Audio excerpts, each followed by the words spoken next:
وہ تو پیدا ہوتا ہے، وہ تو زندگی میں جب ان کی زندگی شروع ہوتی ہے اور وہ جب دنیا میں آتا ہے تو وہ مرنے کے لیے آتا ہے، اور جب وہ جیسے مر جاتا ہے اس کے مرنے کا وہ قریب آ جاتا ہے تو اس دنیا سے چلا جاتا ہے۔ تو شاعر کہتے ہیں کہ بہت سارے لوگ ایسے ہوتے ہیں کہ وہ سینکڑوں آتے ہیں یا ہزاروں آتے ہیں اور ہزاروں جاتے ہیں، مگر یعنی ایک بچہ ہوتا ہے وہ پیدا ہوتا ہے تو وہ بچہ تو پیدا ہو جاتا ہے، لیکن بچے کے پیدا ہونے کے بعد وہ کچھ اور لوگ ہوتے ہیں وہ جو بوڑھے ہو چکے ہوتے ہیں تو وہ اس دنیا سے چلے جاتے ہیں۔ تو شاعر کہتے ہیں کہ اصل میں زندگی اور موت قابل قدر اور قابل ستائش ہے، یعنی اصل میں زندگی یعنی تعریف کے لائق ہے، لائق کی ستائش ہے، جو کسی اعلیٰ مقصد کی وجہ سے وہ زندگی داؤ پہ لگائی جائے، یعنی وہ زندگی جب قربان کی جائے تو شاعر کے خیال میں وہی زندگی بڑی اچھی زندگی ہے، اور اس زندگی کو سراہنا بھی چاہیے۔ تو ایسی زندگی اور ایسی موت صدیوں بعد بھی یعنی یہ لوگ یاد رکھیں گے۔ یہ انسان تو اس دنیا سے فنا ہو جاتے چلا جاتا، لیکن ان کی جو بعد کی زندگی ہے، جو بعد کی زندگی میں آنے والے لوگ ہوتے ہیں وہ اس شخصیت کو ہمیشہ یعنی یاد رکھتے ہیں۔ یعنی جس طرح یعنی بہت سارے لوگ اس دنیا سے چلے گئے ہیں، اگر میں سب سے پہلے وہ جو ہم حضرت خاتم الانبیاء حضرت محمد مصطفیٰ صلی اللہ علیہ وسلم کی بات کر لوں، صحابہ کرام رضی اللہ عنہ اجمعین کی بات کر لوں، تابعین یا تبع تابعین، ان کے بعد جو اور لوگ آ گئے یا اسی طرح، تو وہ لوگ تو اس دنیا سے چلے گئے ہیں، لیکن ان کے حوالے سے جو بھی تاریخ ہے، جو بھی تاریخی کتابوں میں ہم ان کو پڑھتے ہیں تو وہ ابھی تک ان کی یادیں ہمارے ذہنوں میں ابھی تک موجود ہیں۔ تو وہ لوگ تو ہم کبھی بھولنے والے نہیں ہیں، ہم ان کو تو بھلا نہیں سکتے، لیکن شاعر کہتے ہیں کہ وہ لوگ سب سے اعلیٰ ہے، عرفہ ہے، جو وہ یعنی اپنی جان کا نذرانہ پیش کرتے ہیں۔ اگر میں وہ بھی پیش کر دوں، جس طرح یعنی حضرت ابراہیم علیہ السلام جو تھے ان کو آگ میں ڈالا گیا تھا، تو ظاہری بات ہے کہ جب ان کو آگ میں ڈالا گیا تھا تو انہوں نے یہ جو کام کیا تھا، ظاہری بات ہے کہ اگر ہم دیکھیں تو وہ کتنی ایندھن جمع ہو گئی تھی، وہ لوگ کتنی لکڑیاں جمع کر چکے تھے، لیکن وہ اتنی لکڑیوں کو جمع کرنے کے باوجود یعنی آگ ان کو نہ جلا سکے۔ تو اسی طرح یعنی یہی جو رہنمایاں ہے، جو لوگ انجام دیتے ہیں تو ان کو بنانا مشکل ہے، یعنی وہ لوگ اس دنیا سے تو جاتے رہتے ہیں، لیکن ان کے بعد کے آنے والے جو لوگ ہوتے ہیں تو وہ ان کے کارنامے کتابوں میں وہ لکھے جا چکے ہوتے ہیں۔ تو اسی وجہ سے یعنی وہ لوگ تو جا چکے ہوتے ہیں، لیکن ان کے جو کارنامے ہوتے ہیں وہ ہم کتابوں میں پڑھتے ہیں اور وہ ہمارے دل میں وہ لوگ زندہ رہتے ہیں۔ تو اسی طرح شاعر فیض احمد فیض آج دنیا میں نہیں ہے، لیکن اگر ہم ان کی شاعری کو پڑھ لیں یا انہوں نے جو کچھ کیا ہوا تھا تو اسی وجہ سے ان باتوں کی طرف یعنی ہماری توجہ مبذول کی جا رہی ہے کہ فیض احمد فیض کہتے ہیں کہ یہ جو جان ہے یہ تو آنے والی چیز ہے، آنی جانی چیز ہے، اگر اس جان میں اس زندگی میں کوئی بڑا کارنامہ دکھایا جائے تو وہ کارنامہ کیا ہوگا، وہ شخص اس دنیا سے تو چلا جائے گا، لیکن ان کے کارنامے لوگوں کے دلوں میں یاد رہیں گے۔ تو اسی طرح یہی بات وہ یہاں کہتے ہیں۔ تو وہ کہتے ہیں کہ یہ جان، یہ اس کی جان تو ویسی بھی جانی ہے، یا اس انسان جو دنیا میں آ جاتا ہے تو وہ تو آ جاتا ہے، لیکن وہ اس دنیا سے جانا بھی ان کو چاہیے، وہ جائیں گے بھی، ایسا نہیں ہے کہ وہ ہمیشہ اس دنیا کی زندگی ان کو ملے گی اور وہ ہمیشہ یہاں ہمیشہ رہیں گے، یعنی وہ ہمیشہ یہاں نہیں رہیں گے۔ تو ظاہری بات ہے کہ جو انسان یہاں ہمیشہ رہنے کے لیے نہیں آیا ہے تو جب وہ ویسے بھی وہ اس دنیا سے چلا جائے گا، وہ جب ان کی موت ہوگی تو وہ اس دنیا سے چلا جائے گا۔ لیکن شاعر کہتے ہیں کہ اگر آپ کسی ایسے جذبے کی وجہ سے اگر آپ جان دیں، اگر آپ کی موت کسی ایسے کام کی وجہ سے ہو جائے تو وہ آپ کی زندگی جو ہوگی تو آپ تو جا چکے ہوں گے، لیکن آپ کے کارنامے لوگ یاد رکھیں گے۔ تو یہی شعر، اس شعر میں شاعر یہی کہتے ہیں۔ اگلا شعر ہے میدانی وفا، میدانی وفا کیا نہیں دربار نہیں، میدان وفا دربار نہیں، یا نام و نسب کی پوچھ کہا، عاشق تو کسی کا نام نہیں، کوشش کسی کی ذات نہیں، میدان وفا دربار نہیں، یعنی جو وفا کا جو دربار ہے وہ کیا ہے،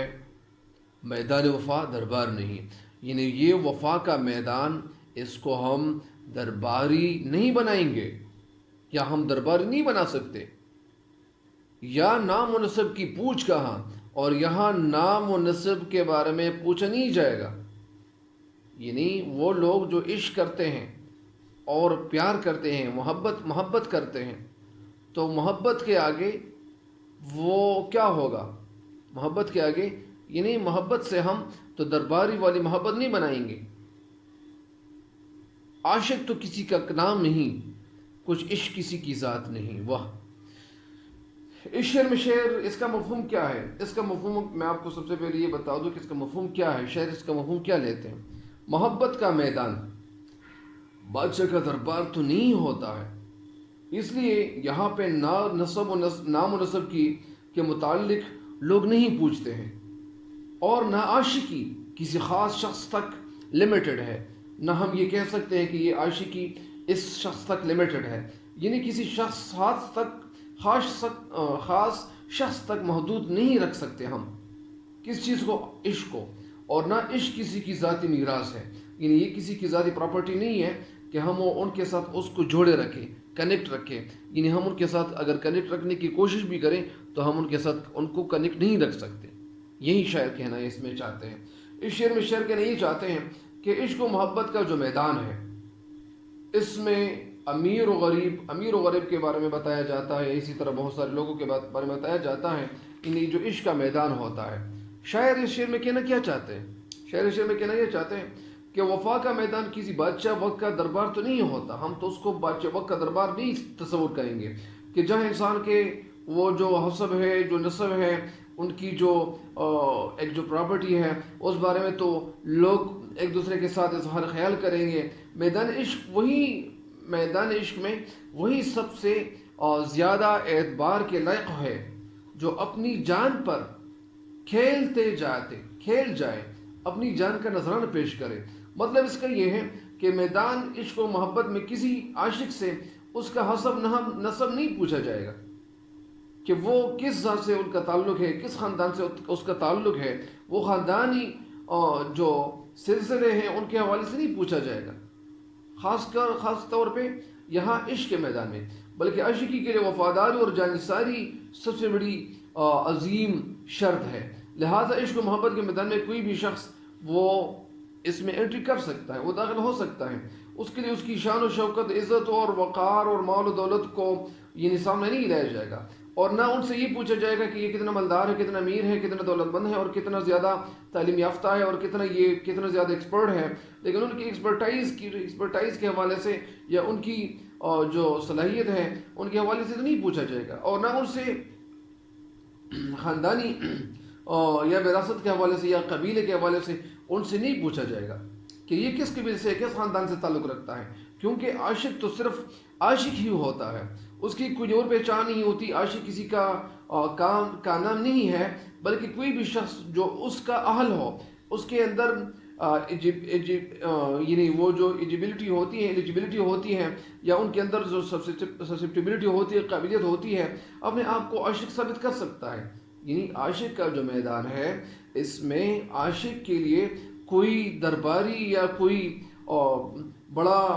محفل یا بڑی جگہ، یعنی بڑی محفل یا ان کے لیے وہ کوئی خاص جگہ نہیں ہے۔ یعنی ہر وہ انسان جو عشق کر سکتا ہے، پیار کر سکتا ہے، محبت کر سکتا ہے، محبت نبھا سکتا ہے، اور اپنے آپ کو عاشق ثابت کر سکتا ہے، تو اس کو ہم یعنی وہ اس کی ذات ہے، اس کی پراپرٹی، وہ پھر ہم ان کو یعنی لسٹ میں ڈال سکیں گے۔ اس طرح عشق کی کوئی بھی ذات پات نہیں ہے، بلکہ یہ سچی وفاداری اور جانثاری کا ایک جذبے کا نام ہے۔ مجنون کی شہرت اس کے حسب و نسب کی وجہ سے نہیں ہوا تھا، بلکہ یا ان کی شہرت اس وجہ سے تو نہیں ہوئی تھی، بلکہ اس کے اندر جو جذبہ تھا، وفاداری اور جانثاری کا جو جذبہ تھا،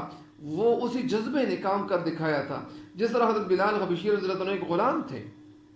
وہ تو ایک غلام تھے، لیکن اللہ تعالیٰ کے جو عاشق جو رسول تھے، یعنی ہمارے پیغمبر صلی اللہ علیہ وسلم کے ساتھ وہ سچی محبت کرتے تھے، اور جو عشق کرتے تھے، جو محبت کرتے تھے، تو وہ اسی محبت نے ان کو وہ اعلیٰ مقام عطا کر دیا، وہ مقام دے دیا، اور انہیں وہ مقام حاصل ہوا جو کسی بڑے سے بڑے انسان کو بھی یا بڑے سے بڑے بادشاہ کو بھی وہ نصیب نہیں ہو سکتا تھا. تو اسی وجہ سے یعنی شعر میں کہنا یہ چاہتے ہیں کہ عاشق کیا کرتا ہے، یعنی عاشق جو ہوتا ہے، تو عاشق کے حوالے سے یہ بات کی جا رہی ہے. عاشق کیا ہوتا ہے؟ یعنی شاعر کہتے ہیں کہ عشق و محبت کا جو میدان ہے وہ امیر غریب اور گورا کالا اور اعلیٰ ادنا سب کے لیے وہ اوپن ہے، اس کے لیے کھلا ہے، یہ در کھلا ہے. یہ بادشاہوں کے دربار جیسا نہیں ہے جہاں نسب اور حسب والے اور پراپرٹی والے اور بڑے نام کمانے والے لوگ یعنی اس مقام کو پا سکتے، بلکہ اس کا مطلب یہ ہے کہ یہ وہ انسان جن کے اندر جو سچی محبت ہے اور ان کے اندر وہ سچا عاشق ہے تو وہ یہ میدان پا سکتا ہے. میدان محبت میں نہ عاشق کسی کا نام ہے اور نہ عشق کی ذات کسی کی ذات، اس میں ذات پات اور حسب و نسب کی کوئی پہچان نہیں ہے. یہاں تو اس کا یعنی یہاں وہ شخص وہ عزت کی نگاہوں سے دیکھا جائے گا جو محبوب کی رضا کی خاطر سب سے زیادہ قربانیاں پیش کر سکے. گویا عاشق وہی انسان ہو سکتا ہے جو اپنے محبوب و مقصود کے لیے مقصد کے لیے اپنی جان کا نذرانہ بھی پیش کر لے اور اپنی جان کے نذرانہ پیش کرنے سے بھی دریغ نہ کرے، پیچھے نہ ہٹے. اور عاشق جو بزم اور رزم دونوں کا مرد میدان ہوتا ہے، یعنی عاشق وہ ہوتا ہے کہ وہ کیا کر سکتا ہے کہ وہ جب بھی جو بھی موقع آ جائے اور وہ جو محبوب ہے محبوب کے لیے بہت اچھا ثابت ہو جائے، یعنی محبوب کو فائدہ دینے والا بن جائے. ایسا نہیں ہے کہ وہ محبوب کو فائدہ بھی نہ دے اور وہ صرف بس برائے نام نہیں ہونا چاہیے، یعنی وہ کچھ کر گزرنے کا جذبہ بھی ان کے اندر موجود ہونا چاہیے. یہی شعر کہتے ہیں اور شعر کا یہی مقصد ہے کہ میدان وفا دربار نہیں ہے یہاں نام و نسب کی کوئی پوچھ گہا. یعنی وہ انسان کہ اس شعر کی تشریح مکمل ہو گئی ہے، اب ہر حال آگے بڑھنا چاہیے تاکہ اچھا. اگلا شعر ہے آخری، گر بازی عشق کی بازی ہے. لیکن وہ جو شعر جو اوپر اس کا ہم نے وہ جو ہم تشریح کر چکے ہیں تو اس کے حوالے سے اگر ایک شعر دو اگر میں عرض کر لوں کہ کون سے شعر ہونے چاہیے. ایک شعر ہے کہ اتنا ہوں تیری تیغ کا شرمندہ احسان، اتنا ہوں تیری تیغ کا شرمندہ احسان، سر میرا تیرے سر کی قسم اٹھ نہیں سکتا. اتنا ہوں تیری تیغ کا شرمندہ احسان، سر میرا تیرے سر کی قسم اٹھ نہیں سکتا. تو اس شعر کی تشریح تو مکمل ہو گئی ہے اور اگلا آخری شعر ہے. آخری شعر کی طرف بڑھتے ہیں. ایک شعر کے ساتھ ایک شعر اور بھی ہے کہ قیس ہو جو اوپر ذکر کیا گیا، قیس ہو قوما کوہکن ہو یا حالی، قیس ہو کوہکن ہو یا حالی، عاشقی کچھ کسی کی ذات نہیں، عاشقی کچھ کسی کی ذات نہیں. آخری شعر کی طرف بڑھتے ہیں. گر بازی عشق کی بازی ہے جو چاہو لگا دو ڈر کیسا، گر بازی عشق کی بازی ہے جو چاہو لگا دو ڈر کیسا، گر جیت گئے تو کیا کہنا ہارے بھی تو بازی مات نہیں. گر بازی عشق کی بازی ہے. بازی کسے کہتے ہیں؟ بازی کہتے کس چیز کو ہے؟ اچھا، یعنی بازی کھیل میں بازی مات نہیں. بازی مات کا مطلب کیا ہے؟ بازی مات نہیں، گر جیت گئے تو کیا کہنا ہارے بھی تو بازی مات نہیں. بازی مات نہیں کیا معنی ہے؟ کھیل میں شکست نہیں ہوئی، بازی لے جانا، بازی لے جانا یعنی مقابلہ جیت لینا. لیکن بازی مات نہیں یعنی یہاں شکست میں یعنی کھیل میں شکست نہیں ہوئی، تو اس کا مطلب یہی ہے. اچھا، گر بازی عشق کی بازی ہے جو چاہو لگا دو ڈر کے ایسا، گر جیت گئے تو کیا کہنا ہارے بھی تو بازی مات نہیں. اس شعر کا مفہوم کیا ہے؟ اس شعر کا مفہوم کچھ یوں ہے کہ اگر کوئی شخص شان اور وقار سے اور پرشکوہ انداز سے اپنے قتل کی جگہ، اچھا اس شعر کا مفہوم کچھ یوں ہے کہ اگر عشق کا مقابلہ ہو، یعنی اگر بازی عشق کی بازی ہے، جو چاہو لگا دو ڈر کے ایسا، کہ اس کا نثر اور اس کا مفہوم کچھ یوں ہے، اگر عشق کا مقابلہ ہو تو ڈرنا نہیں ہے، سب کچھ داؤ پہ لگا دینا چاہیے، بازی لگا دینی چاہیے، کیونکہ جیت کی شکل میں تیری کامیابی ہے، اور اگر ہار کی صورت میں بھی تو ناکام نہیں ہو جائے گا۔ اگر تو نے یعنی یہ تو ویسے وہ کھیل تو نہیں ہے کہ جس میں اگر آپ ہار گئے تو آپ کی ہار تسلیم کی جائے گی، نہیں، یہاں جو عشق کی بازی ہے، یعنی اس میدان میں اگر کوئی جیت گیا تو اچھی بات ہے، لیکن اگر کوئی ہارا بھی تو اس کو ہم ہارا ہوا نہیں سمجھیں گے، یعنی اس نے وہ ہارا ہوا نہیں ہم کہیں گے ان کو، یہی اس کا مفہوم ہے۔ اس شعر کی تشریح کی طرف آپ لوگوں کو لیے چلتا ہوں۔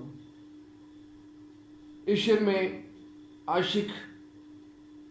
فیض احمد فیض عاشقوں کی ہمت افزائی اور حوصلہ افزائی کرتے ہوئے کہتے ہیں کہ عشق کے کھیل میں بازی لگا دینی چاہیے، ڈرنا نہیں چاہیے، کیونکہ یہ تو نقصان کا سودا نہیں ہے۔ بازی لگا دینے کا مطلب یہ ہے کہ محبوب کی رضا کے لیے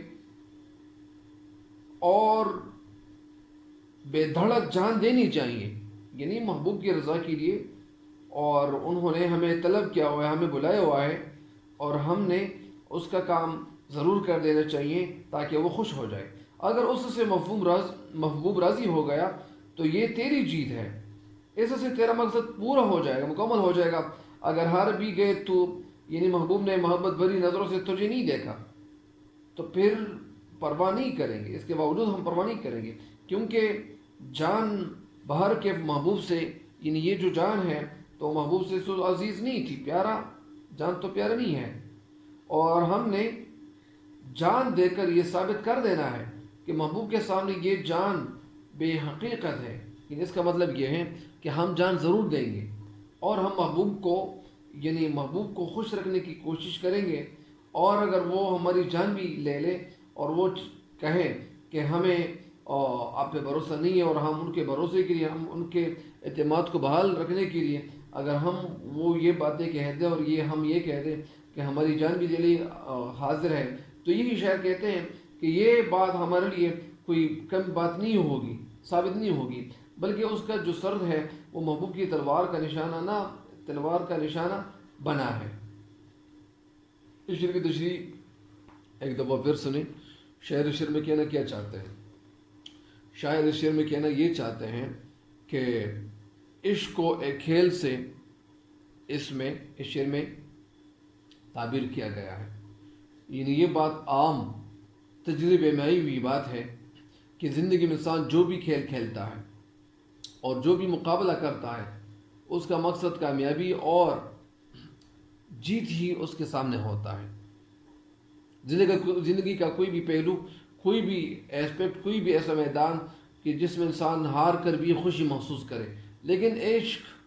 ایک ایسا کھیل ہے اور جوا ہے کہ جس میں انسان مال و دولت کے علاوہ بازی بھی لگا دیتا ہے، جان کی بھی بازی لگا دیتا ہے۔ اگر وہ جیت گیا تو عشق کے جذبے کی خاطر، محبوب کی محبت کی خاطر اور اس کی دوستی کی خاطر، یعنی یہ سب کچھ وہ جذبہ وہ اس کے لیے نچھاور کرتا ہے، اور یہ خوش نصیب تصور کیا جائے گا۔ اور اگر یہ انسان ہار گیا تو عشق کی جو بلندی ہے، جو اعلیٰ مقام ہے، تو یہ جو کچھ ہار گیا، اور یہ بھی ایک اعزاز سے ان کے لیے کم نہیں تصور کیا جائے گا۔ تو سچا جذبہ عشق کا یہی تقاضا کرتا ہے، یہ سچا جذبہ عشق یہی تقاضا کرتا ہے کہ اگر بازی ہار بھی گئے تو کوئی فرق نہیں پڑے گا، کیونکہ عشق کی جو بازی ہے وہ ہارنا بھی جیتنے کے مترادف ہم ان کو تصور کریں گے، یعنی ہارنا اور جیتنا یہ دونوں ہم ایک ساتھ وہ ملا لیں گے۔ اس بارے میں یعنی یہی ایک انوکھی بات کہی گئی ہے، اور اگر انسان اس لفظ سے آشنا ہو جائے تو وہ کبھی جیتنے کی خواہش نہ کرے، بلکہ اس کا مطلب یہ ہے کہ ایک انسان جو ہار جاتا ہے اور ہارنے میں ان کو جتنا مزہ ہوتا ہے، جتنا مزہ ان کو ملتا ہے، تو وہ اگر ایک دفعہ ان کو ملتا جائے تو وہ کبھی جیتنے کی خواہش امید نہیں رکھے گا، بلکہ وہ ہمیشہ اپنے ہارنے کی تمنا رکھے گا اور تمنا کیا کرے گا، یعنی وہ ہر وقت یہی سوچے گا کہ مجھے بس اگر وہ ہارنا ہو اور اگر میں ہار گیا تو اس میں مجھے بڑا مزہ ملے گا اور یہ ہارنا ہی مجھے چاہیے۔ تو اس شعر کی تشریح مکمل ہو گئی ہے، اور اس شعر کے ساتھ جو شعر ہے جو ریلیٹڈ، تو وہ کیا ہے؟ اچھا، یہی اس شعر کے ساتھ ایک شعر سناتا ہوں کہ اس شرط پہ، یعنی جس طرح پروین شاکر کا ایک شعر ہے کہ اس شرط پہ کھیلو گی پیا پیار کی بازی، اس شرط پہ کھیلو گی پیا پیار کی بازی، جیتو تو تجھے پاؤں ہاروں تو پیا تیری، جیتوں تو تجھے پاؤں ہاروں تو پیا تیری۔ بس آج کی یہ تشریح مکمل ہو گئی ہے، اور اللہ تعالیٰ آپ لوگوں کو خوش رکھیں، اور مجھے امید ہے کہ انشاءاللہ آپ ان سے ضرور فائدہ اٹھاؤ گے، انشاءاللہ اللہ تعالیٰ آپ سب کو کامیابیاں دیں، اور تب تک کے لیے اجازت چاہتا ہوں۔ اللہ نگہبان۔